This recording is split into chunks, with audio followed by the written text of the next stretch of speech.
Bonjour tout le monde, mon nom est Julien Martineau, je suis un professeur au Cégep et j'ai décidé de faire une petite capsule pour vous montrer ou vous dire en fait c'est quoi une bonne capsule vidéo pour enseigner. Donc depuis le confinement puis surtout depuis cet automne, depuis qu'on sait qu'on va donner des cours en ligne, beaucoup de professeurs se sont tournés vers les cours asynchrones, donc où on peut donner de la matière comme un cours à pédagogie inversée. On donne un peu de matière, on fait des petites capsules vidéo, comme ça les étudiants peuvent comprendre, absorber la matière. On peut donner des exercices pour qu'ils puissent justement la mettre en pratique ou faire ça au cours synchrone plus tard dans la semaine. Donc, j'ai commencé à faire beaucoup de ces vidéos durant l'automne. Je me suis pris un peu au jeu. J'ai beaucoup de plaisir à faire ce genre de vidéos-là.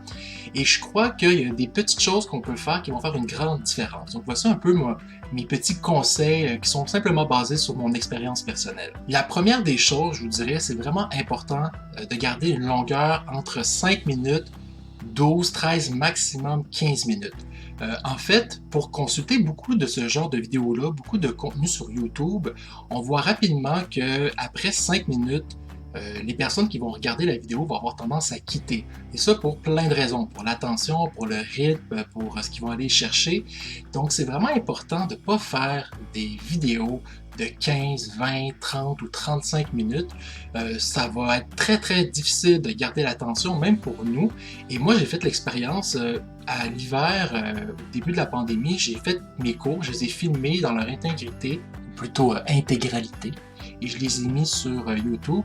Et je suis allé voir dans les statistiques le temps moyen passé par les étudiants, et je dois dire que j'ai eu toute une surprise. Donc une vidéo de 25 minutes, de 30 minutes, j'avais 8, 9, des fois 4 minutes dans certaines classes.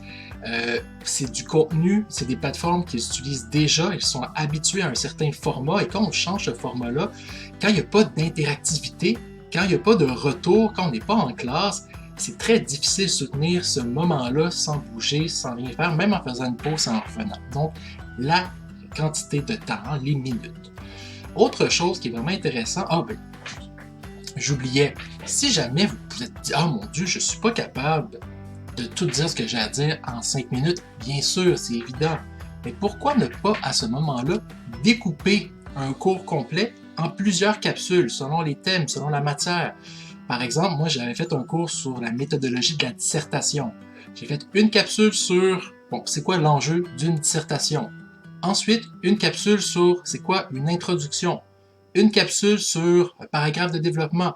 Ça me permettait après ça de pouvoir mettre des petites questions, des petits exercices après chacune des capsules. Donc 5-6 minutes, j'écoute, ok, je réponds aux questions. Un autre 5-6 minutes, peut-être 8 minutes, je réponds aux questions. Un dernier 5 minutes sur le développement, je réponds aux questions.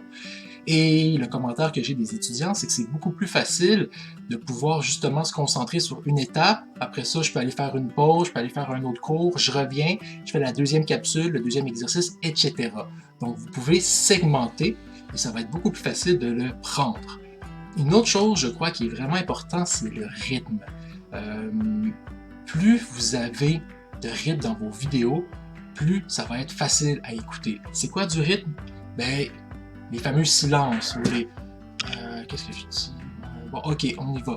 En classe, ça fait partie de l'atmosphère, ça fait partie justement de l'interaction. Mais sur une vidéo, ça peut être un peu lourd. Donc, n'hésitez pas à faire des petites cotes, ce qu'on appelle des coupes, des jump cuts, pour tout simplement créer du rythme. Donc, si vous cherchez vos idées, il y a une transition qui est plus ardue, c'est peut-être juste 10 secondes, mais 10 secondes, 10 secondes, 10 secondes, ça va faire des minutes, ça va être du temps précieux qu'on va gagner. Autre chose aussi, sans devenir des experts du montage, je crois que c'est intéressant de mettre quelques éléments qui vont venir agrémenter, capter l'attention ou même illustrer ce qu'on va dire. Donc, pas besoin d'être un pro sur Premiere Pro, Adobe, puis faire des montages compliqués. Certains logiciels sont très accessibles. J'utilise souvent Screencast-O-Matic. D'ailleurs, je vais vous mettre une image quelque part. Est-ce que c'est là? Est-ce que c'est là? On va voir. Mais des trucs très très de base qui vous permettent d'ajouter une musique, d'ajouter une image, d'ajouter une petite vidéo, d'ajouter une flèche. Ça va vous permettre justement de montrer et d'illustrer un peu plus votre propos. Et finalement, je vous dirais mon dernier truc, pourquoi moi j'ai du plaisir à faire mes vidéos et pourquoi je crois que les étudiants ont du plaisir ou de l'intérêt à les regarder, c'est que je mets des petits éléments justement pour déconner, pour être drôle, pour faire du bien. Vous le savez, quand on fait une capsule, on va souvent se tromper, puis on va reprendre, puis on va recommencer, puis on va y aller. Ce qui fait que la petite capsule de 6 minutes a peut-être pris 1 heure et demie à faire.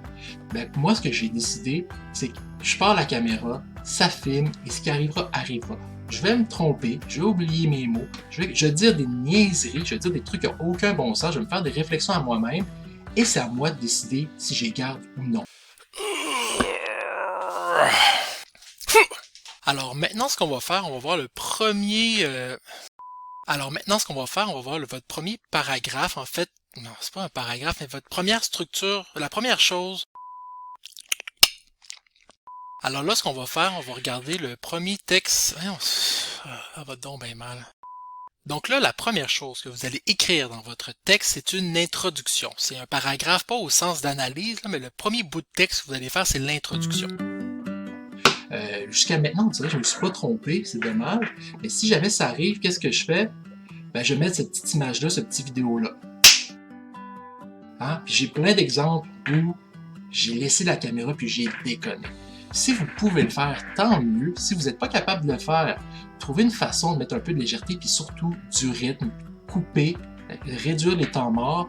C'est pas nécessairement le médium avec lequel on est habitué. C'est pas parce qu'on est un super bon enseignant en classe qu'on va l'être sur ce genre de format-là, et l'inverse aussi.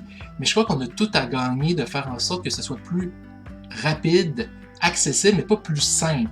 Parce que 3 vidéos de 5 minutes peuvent être aussi efficaces, sinon plus, qu'une seule vidéo de 30 minutes. Donc, j'espère que ça vous aide, et si quoi que ce soit, ben, faites-moi signe, je pourrais peut-être faire une petite vidéo sur certains outils en particulier. Bye bye!